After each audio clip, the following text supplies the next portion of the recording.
Mesdames, Messieurs, Assalamu alaikum wa rahmatullahi ta'ala wa barakatuhu. 29 Zul Hijja 1447 à Égir. Vous suivez le 19h30 sur la télévision Al Bayan au sommaire de l'actualité. Mouridisme à Cocody, une masterclass internationale met en lumière l'héritage spirituel et les enseignements de Cheikh Ahmadou Bamba. Une initiative de Khidmatoul Kadim, Côte d'Ivoire, en prélude à la 16e édition de la journée Kassida. La Côte d'Ivoire renforce sa mobilisation contre les VBG. Samedi à Cocody, la première dame Dominique Ouattara a lancé l'engagement national pour promouvoir la tolérance zéro face à ces violences, améliorer la prise en charge des survivantes et fédérer l'ensemble des acteurs publics et privés autour de cette lutte.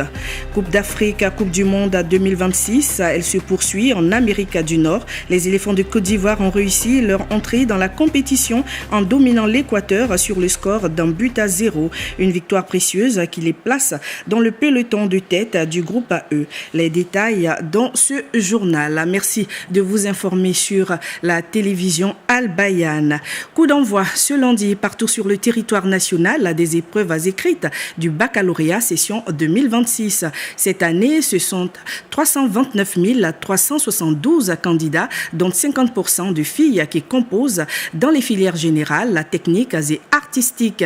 C'est le ministre de l'Enseignement technique, de la formation professionnelle et de l'apprentissage, Nguessan Kofi, qui a procédé au lancement au lycée Ahmed Bakayoko d'Abobo. Il a invité les candidats au calme et à la sérénité.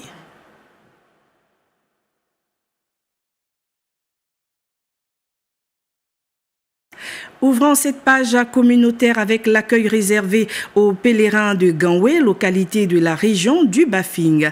Du retour de la Terre Sainte après l'accomplissement du Hajj 2026, ces hôtes d'Allah ont été célébrés samedi dernier à Adjamé-Williamsville par leurs parents et proches. Une cérémonie marquée par des prières, des bénédictions et une conférence sur la préservation des acquis spirituels du Hajj.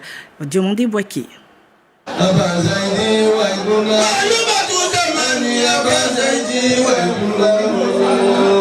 C'est ici à Adjamé-Williamsville, dans la grande cour familiale des ressortissants de Ganwe à Abidjan, que les hôtes de Dieu fraîchement de retour de la Terre Sainte ont été chaleureusement accueillis.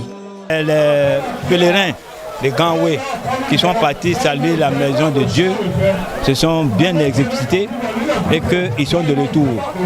Donc ils sont fêtés par leurs progénères. Voilà, pour leur dire merci pour leur voyage. Plus de 50 pèlerins de Ganwe ont accompli cette année 1447 de l'Hégire 2026, le 5e pilier de l'islam. À cette occasion, ils ont formulé des vœux de paix et de prospérité pour la localité et la nation ivoirienne. Je remercie le bon Dieu vraiment qui facilite à tout le monde de vraiment visiter la Mecque, donne la chance à tout le monde de pouvoir partir. Vraiment, je suis très heureuse, très contente. Je suis vraiment émue, je ne sais même pas quoi dire. Ça fait longtemps, moi j'étais venue, j'avais participé à cette cérémonie. Et là, je retrouve tout le monde, toute la famille. Et vraiment, je suis vraiment contente de retrouver tout le monde, c'est la joie. Les valeurs du Hajj, la conduite à tenir pour préserver les acquis du pèlerinage à la Mecque, les pèlerins ont été aussi accueillis par des conseils et des orientations. Placés sous le parrainage du ministre Moussa Sanogo, fils de la région, les étapes d'accueil de Mans et de Ganwe sont prévues les jours à venir. Plus d'1 700 000 personnes provenant de 165 pays du monde entier ont effectué le pèlerinage à la Mecque cette année, dont 10 000 Ivoiriens. Toujours dans l'élan des célébrations du retour des pèlerins, rendons-nous à présent à Koumassi, où l'association familiale Benkelément des Camara Chaki de Salifou-Dougou y a organisé une cérémonie de prière et de bénédiction en l'honneur de ces pèlerins du Hajj 2026, un moment de reconnaissance et de communion spirituelle que nous racontent Sanogo Kosibiri et Mariam Doukouré. De retour de la Terre Sainte, les pèlerins de l'association familiale Benkelément des Camara Chaki de Salifou-Dougou ont été célébrés à la mosquée Chaki Madou Camara de Koumassi lors d'une cérémonie de prière et de bénédiction. Nous avons estimé que cette année, il y a plusieurs de nos fils, de nos frères qui sont allés à la Mecque. Donc il fallait vraiment les célébrer et en faire ça en un seul lieu et faire une bénédiction vraiment unique pour toute la famille et pour toute la communauté musulmane. Parents, amis et membres de la communauté ont exprimé leur joie de voir leurs proches accomplir le 5e pilier de l'islam. Que Dieu fasse que les prières qu'ils ont dites à Mina, à Arafat, à Mouzalfa, que Dieu accepte toutes ces prières. Les pèlerins ont, à leur tour, partagé leur expérience du Hajj. Au-delà des récits, la cérémonie a été l'occasion pour ces Oudjadj de formuler des prières et des bénédictions à l'endroit de leur famille, de la communauté musulmane ainsi que de la Côte d'Ivoire. Le tawaf, il faut avoir un peu de force, mais il faut avoir le coup d'œil. C'est-à-dire qu'au fur et à mesure qu'on fait les tours, dès qu'il y a un espace, on rentrait dans l'espace et on s'approchait au fur et à mesure de la Kaaba. Comme je l'ai fait dans les lieux saints, dans plusieurs lieux saints, on a fait plusieurs prières, non seulement pour toute la famille Camara et pour tous les musulmans. Dans une atmosphère de recueillement, les guides religieux présents ont également adressé des invocations en faveur de la paix, de la cohésion sociale et du renforcement des valeurs spirituelles au sein de la société. Créée il y a 5 ans, l'association familiale Benkelémon des Camara Chaki de Salifou-Dougou œuvre au renforcement des liens entre les descendants du patriarche El Hadj Salif. Elle rassemble les différentes tendances de la grande famille Salifou-Dou établie à travers les villes de Côte d'Ivoire ainsi que dans la diaspora autour des valeurs de solidarité, d'entraide et de cohésion sociale. En marge de la 16e édition de la journée Kassida organisée par Khidmatoul Qadim à Côte d'Ivoire, un masterclass international consacré au mouridisme s'est tenu samedi dans la commune de Cocody. Objectif à faire découvrir les fondements authentiques de cette voie spirituelle fondée par Cheikh Ahmadou Bamba. Le point avec Youssouf Traoré et Fatma Kodio.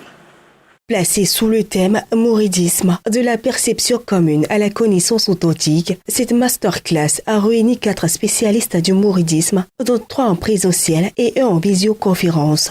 À travers leurs différentes interventions, les panélistes ont mis en lumière l'héritage intellectuel, spirituel et culturel légué par Cheikh Ahmadou Bamba, tout en rappelant les valeurs de paix, de travail et de dévotion qui fondent cette voie soufie. Quand on parle du soufisme, on pense que c'est seulement être dans son coin avec son chapelet.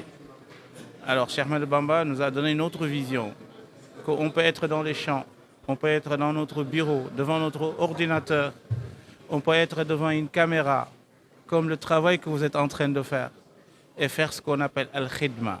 Organisé par Khidmatoul Qadim Côte d'Ivoire sous la conduite de son président Serigne Mamoun Mbaké, cette masterclass s'inscrit dans le cadre des activités préparatoires de la journée Kassida. Elle vise à renforcer les liens spirituels, culturels et fraternels entre les peuples ivoiriens et sénégalais, tout en favorisant une meilleure compréhension du mouridisme. Cette activité purement culturelle, une activité qui peut rentrer dans le cadre de la diplomatie religieuse pour faire renforcer l'amitié et la coopération et l'entraide entre le grand peuple ivoirien et les peuples sénégalais. Plusieurs personnalités religieuses, administratives et communautaires ont pris part à cette rencontre. Parmi elles figurait le secrétaire exécutif du COSIM, l'imam Daoud Koné, représentant le Cheikh Oulaïma Ousmane Diakité. Il a salué cette initiative d'échange et de rapprochement entre les communautés. Le mouridisme est un peu méconnu. Je pense qu'avec ce genre de rencontre, va permettre aux uns aux autres de connaître le mouridisme et connaître même son fondateur, Cheikh Ahmadou Bamba.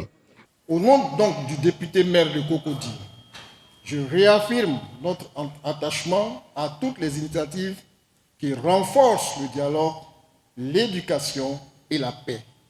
Nous sommes convaincus que la connaissance est l'un des fondements les plus solides de la coexistence pacifique. Notons que depuis 16 ans, Khidmatoul Qadim Côte d'Ivoire organise la journée Kassida, un rendez-vous spirituel qui rassemble chaque année de nombreux fidèles autour de la lecture du Saint-Coran et de la promotion de l'héritage du Cheikh Ahmadou Bamba.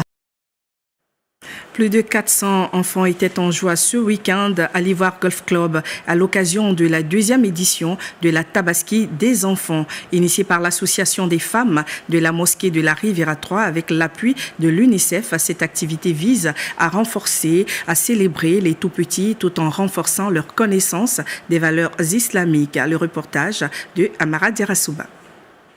C'était le rendez-vous des tout-petits à ne surtout pas manquer en ce début de vacances, la 2e édition de la Tabaski des enfants. Pour ce second acte, les organisateurs ont mis les petits plats dans les grands, décors somptueux, programme alléchant, avec en ligne de mire un objectif principal, sublimer les gamins et leur apporter une éducation islamique. Un geste grandeur nature, piloté par l'association des femmes de la mosquée de la Riviera 3. Chers enfants, cette journée est avant tout la vôtre. À travers cette célébration, nous souhaitons vous transmettre des valeurs essentielles. La foi, le respect, le partage, la solidarité, la générosité et l'amour du prochain. Chers enfants, quand on appartient à cette communauté, on ne peut que se réjouir. Les conseils que nous vous donnons vous suivront dans votre vie. Pari réussi. Entre joie et émotion, les visages des enfants rayonnaient. Principaux bénéficiaires de cette tribune, ils ont mis en pratique les connaissances acquises durant 2 mois de préparation. Heureux et reconnaissants, ils ont remercié leurs parents pour cette opportunité. Aujourd'hui, je suis venue faire la Tabaski des enfants. C'est vraiment très intéressant. On s'amuse très très bien. C'est vraiment une très très bonne fête. Vraiment, je vous conseille de venir l'année prochaine à cette Tabaski des enfants. Depuis le début de cette aventure, de nombreux partenaires institutionnels unissent leurs forces à celles de l'association pour donner le sourire aux tout-petits. Au premier rang de ces soutiens figure l'UNICEF, organisme international de référence pour la protection de l'enfance.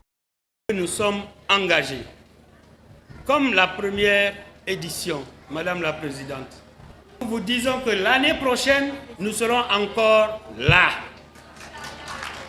Inch'Allah, nous serons là et nous accompagnerons les enfants, nous accompagnerons les mamans, nous accompagnerons les associations religieuses qui œuvrent pour la cause de l'enfant. Chers enfants, cette journée est la vôtre. Profitez pleinement de ces moments de joie, d'apprentissage et de fraternité. L'association des femmes de la mosquée de la Riviera 3 souhaite que la Tabaski des enfants soit un événement national. Après ces moments de joie et de partage offerts aux tout-petits à l'occasion de la Tabaski des enfants, place à une autre initiative axée sur le renforcement des valeurs familiales. Cette fois, ce sont les parents et les couples qui étaient au cœur des échanges lors d'une rencontre dédiée à la préservation du foyer, à la construction d'un avenir harmonieux. Une opportunité offerte par la Fondation Al-Falaq à travers la 2e édition des Alhamdulillah Days 2026 organisée le samedi 13 juin à la mosquée Salam du Plateau. Voici Fofana. Se retrouver, se rassembler et se reconnecter à l'essentiel. Durant toute une journée, les participants ont échangé sur les valeurs qui favorisent l'épanouissement familial et la cohésion au sein du foyer. Dans son intervention, l'imam Youssouf Doumbouya a exhorté les jeunes à bien s'informer avant de s'engager dans le mariage afin de bâtir une union solide et durable. Lorsque vous devez fonder une famille, vous devez savoir que vous n'êtes plus seul. Vous allez faire venir une femme avec laquelle vous allez fonder cette famille-là. Alors il faut savoir choisir la femme pour qu'il y ait famille. Et la femme aussi doit savoir que je ne vais pas dans la main de n'importe qui. Donc la femme doit savoir qui moi je dois prendre. Alors on va trouver que pour qu'on soit bien guidé, il faut le modèle. Le modèle, c'est le prophète sallallahu alayhi wa sallam. Place ensuite aux panélistes qui ont édifié les familles sur le thème « Comment construire un foyer épanoui, harmonieux et porteur de bénédictions ». Vraiment des outils pratiques sur comment vivre sa vie de couple et pouvoir avoir une vie de couple à succès en fait, éviter les séparations, éviter les désaccords, éviter les crises tout simplement. Les participants ont salué cette initiative qu'ils jugent bénéfique pour les jeunes et les couples. La conférence personnellement m'a apprise comment me tenir dans mon foyer, comment gérer mes émotions, comment gérer monsieur et ses émotions, comment gérer également les enfants pour la bonne cohésion au sein de notre couple.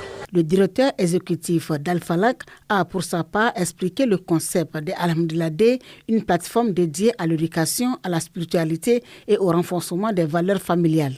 Le concept des Alhamdulillah Days, c'est de réunir les parents et les enfants sur un même lieu. Les conférences ce matin nous ont permis de discuter de différentes problématiques de couple. Ça nous a permis aussi d'explorer combien il est important d'avoir le bon savoir. Cette deuxième édition de Alhamdulillah Day se veut un cadre d'échange et de sensibilisation pour promouvoir des familles stables, épanouies et porteuses de valeurs. Dans un autre registre, lutte contre les violences basées sur le genre en Côte d'Ivoire, la première dame, Dominique Ouattara, a lancé samedi à Cocody l'engagement national. L'événement a réuni l'ensemble des acteurs publics et privés. Il vise à instaurer une tolérance zéro face au VBG, à accélérer la lutte contre ces violences et à renforcer la prise en charge des survivantes sur toute l'étendue du territoire. Faisons le point avec Kanete Kassoum. C'est une mobilisation d'envergure nationale. L'engagement national contre les violences basées sur le genre est un processus impliquant toutes les forces vives de la nation ivoirienne. Il vise à instaurer une tolérance zéro face au VBG, à renforcer la prise en charge des survivantes. D'ailleurs, la déclaration d'Abidjan a été adoptée pour consacrer définitivement la fin de l'impunité. En ce jour historique, nous adoptons la présente déclaration nationale d'engagement. La nation ivoirienne reconnaît solennellement que les violences basées sur le genre sont radicalement incompatibles avec les valeurs fondatrices de notre République, l'union, la discipline et le travail. En plus des mots, des actes sont posés. Les autorités ont procédé à la signature d'engagement. Parmi elles, Cheikh Oulaïma Ousmane Diakité, guide suprême de la communauté musulmane. Nous sommes à une cérémonie de lancement de l'engagement national contre les violences basées sur le genre, contre les femmes et les filles. Et au nom de la communauté musulmane, nous avons pris l'engagement et engagé les imams, les structures islamiques à s'engager dans ces combats de changement de mentalité. Car tout changement dans la société commence d'abord par le changement de mentalité. Que Dieu bénisse cette cérémonie, que Dieu soutienne ceux qui travaillent pour, n'est-ce pas, lutter contre cette violence de tout genre. Pour la ministre de la Femme, de la Famille et de l'Enfant, Nassine Touré, la violence basée sur le genre est une injustice sociale à éradiquer. Elle est une atteinte à la dignité humaine. Elle est une menace pour la cohésion sociale. Dans le monde, une femme sur 3 subira au cours de sa vie une forme de violence physique ou sexuelle. Une femme sur 3. Aucun continent n'est épargné. Aucun pays ne peut se considérer à l'abri. Alors, face à cette réalité, une nation n'a qu'un devoir, agir. Agir avec fermeté, agir avec constance, agir ensemble. Présidant la cérémonie de lancement de l'engagement national, la première dame, Mme Dominique Ouattara, appelle à intensifier la lutte par des actes concrets et durables. La Maison des femmes d'Adiaké est un tremplin vers un avenir plus radieux pour toutes les femmes en transition.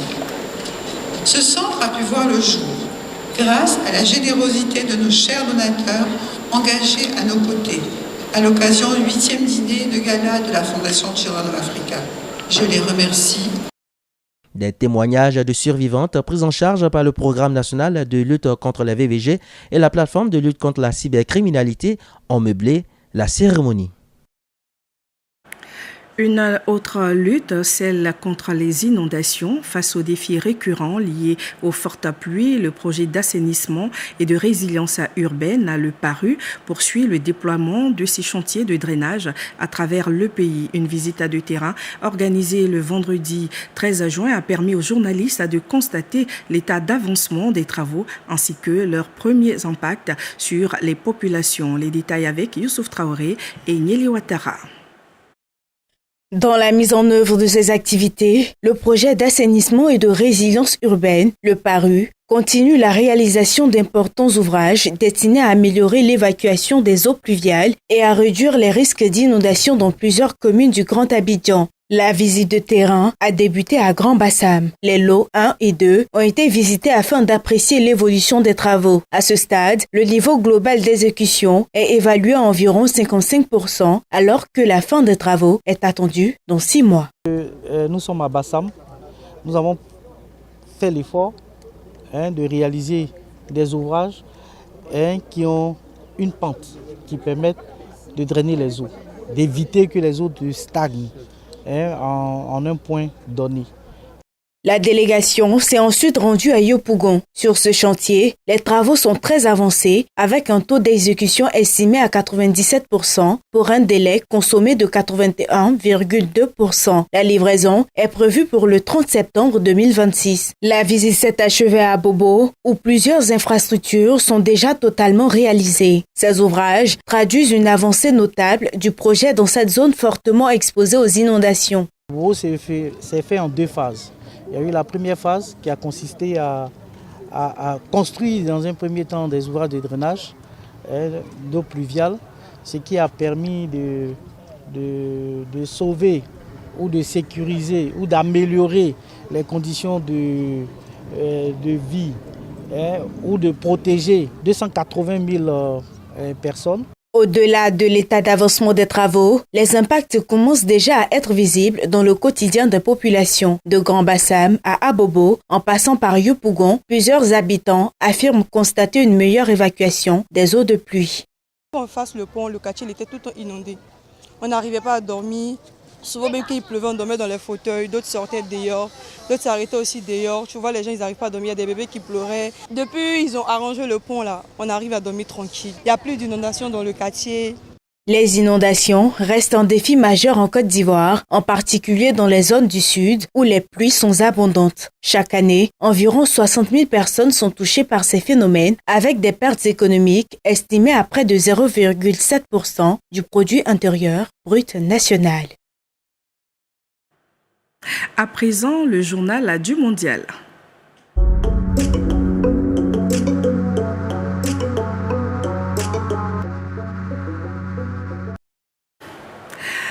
Al-Seyni Bamba, assalamu alaikum wa rahmatullah. Wa alaikum salam wa rahmatullah. Alors intéressons-nous au match Côte d'Ivoire-Équateur.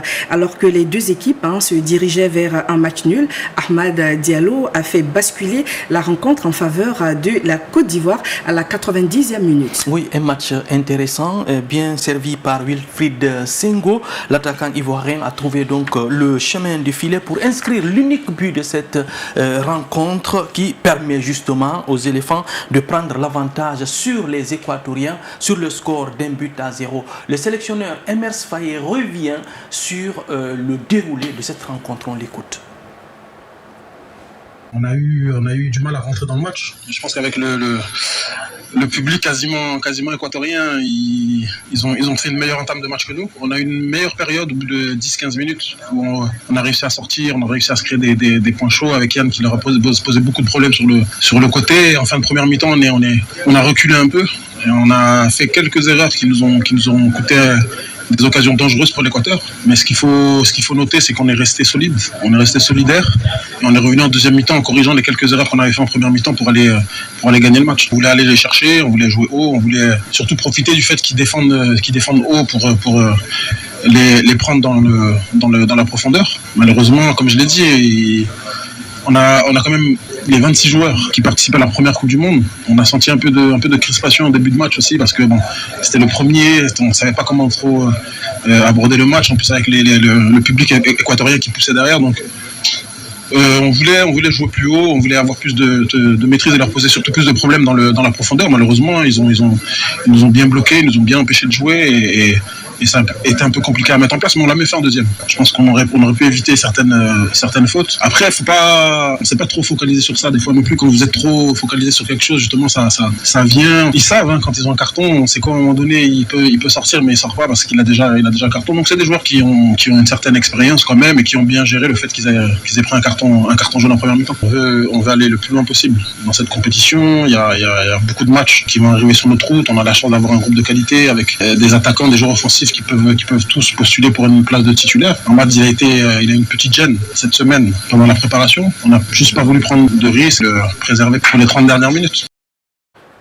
Alors, dans un match marqué par 3 tirs, mis en échec par la barre transversale, dont 2 pour l'Équateur, Alseni, j'allais dire Baldé, la différence, n'est-ce pas, est venue des pieds d'Ahmad Diallo, buteur décisif à la 90e minute. Ah oui, après une première période légèrement à l'avantage des joueurs de l'Équateur, les hommes des Mers Faye sont revenus avec des meilleurs sentiments après donc la mi-temps où donc Ahmad Diallo a porté cette équipe de la Côte d'Ivoire. Lui et Yann Diomandé, en deuxième période, ont fait donner du fil à retordre à cette équipe équatorienne. On écoute les deux joyaux du football ivoirien, de Leipzig et de Manchester United.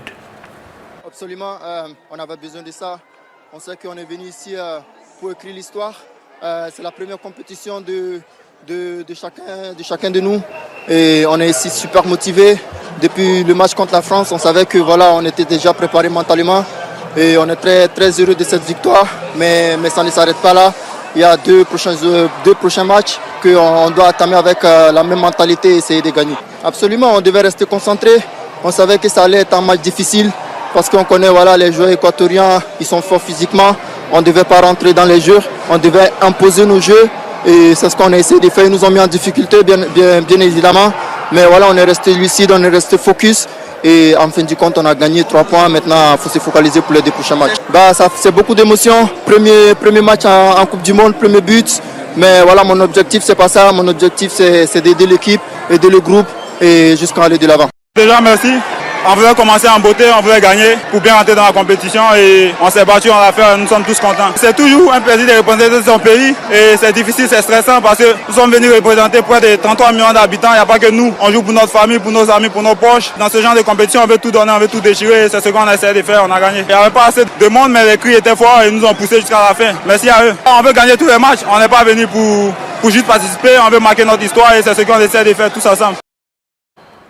Yann a demandé, mais quel joueur? Ah oui, quel joueur extraordinaire qui joue donc du côté de RB Leipzig, qui a touché 12 ballons, il faut le rappeler, dans la surface équatorienne. Et c'est plus que n'importe quel autre joueur depuis le début de cette Coupe du Monde 2026, quel que soit où on va dire tout simplement, que ce soit du côté droit, que ce soit du côté gauche, l'Équateur a fini avec 2 arrières gauche pour justement anéantir Yann Diomandé, mais ils n'ont pas pu. Il faut noter aussi que 10 tirs ont touché le poteau et barre transversale depuis le début de cette Coupe du Monde 2026. 4 fois dans ce match entre le tri équatorien et les éléphants de Côte d'Ivoire. 3 pour les Équatoriens et 1 pour la Côte d'Ivoire.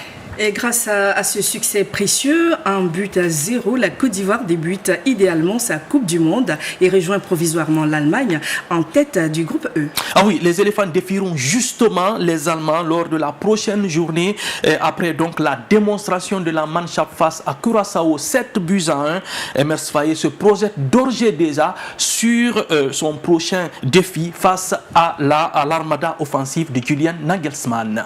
Alors, jusqu'où peuvent aller les éléphants à la Coupe du Monde 2026 avec le duo de feu Ahmad Diallo et Yann Diomandé? Ah oui, la Côte d'Ivoire a affiché justement des grandes ambitions par l'intermédiaire justement de son duo de feu composé d'Ahmad Diallo et de Yann Diomandé. Jusqu'où peuvent aller les éléphants de Côte d'Ivoire lors de cette Coupe du Monde 2026? La réponse avec Safia Kouyaté. C'est la première victoire africaine dans cette Coupe du Monde 2026. Grâce à un but d'Ahmad Diallo à la 90e minute, la Côte d'Ivoire a fait chuter l'Équateur 1-0 dans le groupe E. Au coup d'envoi, L'ailier de Manchester United avait pourtant débuté sur le banc. Ahmad a eu une petite gêne. On a juste voulu ne pas prendre de risques et le préserver pour les 30 dernières minutes, a expliqué le sélectionneur ivoirien Emers Faé au micro de la NCI après le match. Avec son but plein de sang-froid, 6 duels gagnés sur 8 et surtout 5 dribbles réussis sur 6. Ahmad Diallo a signé une entrée en jeu tonitruante sur l'aile droite.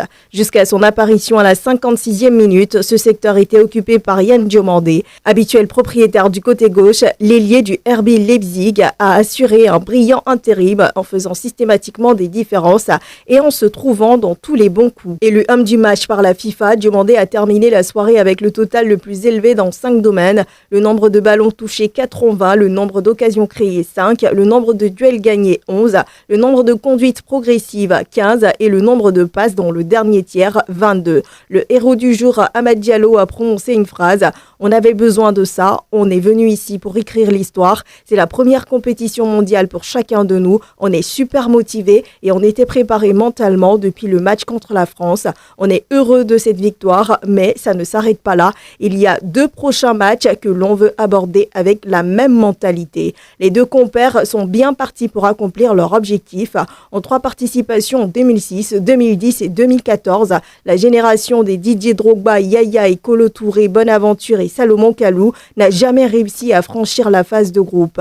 12 ans plus tard, leurs héritiers sont idéalement lancés pour briser ce plafond de verre avec le nouveau format de la Coupe du Monde. Ces 3 points pourraient suffire pour terminer au pire parmi les meilleurs 3e.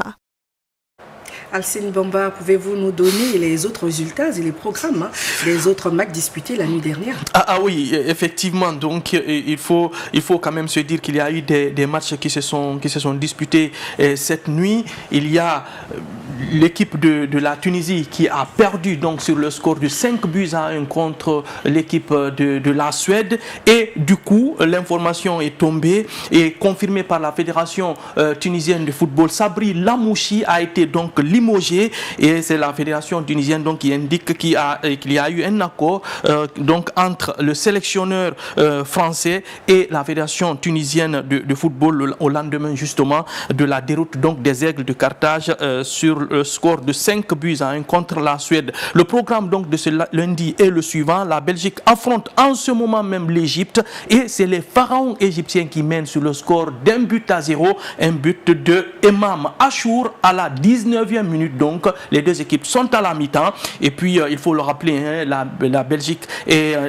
l'Égypte se sont rencontrés 5 fois de leur histoire. Le bilan, aucune victoire pour nos amis égyptiens, une victoire justement pour 3 victoires justement pour cette équipe de la Belgique et 4 défaites pour nos amis de l'Égypte effectivement. Donc à 1h GMT, l'Iran jouera contre la Nouvelle-Zélande. Un peu plus tôt, l'Espagne affrontait l'autre représentant africain, c'est le Cap-Vert qui a tenu tête aux champions d'Europe sur le score de 0-0 et donc on reviendra demain sur cette rencontre. Et dans l'autre match du groupe H à 22h, l'Arabie Saoudite et l'Uruguay lancent leur Coupe du Monde au Hard Rock Stadium.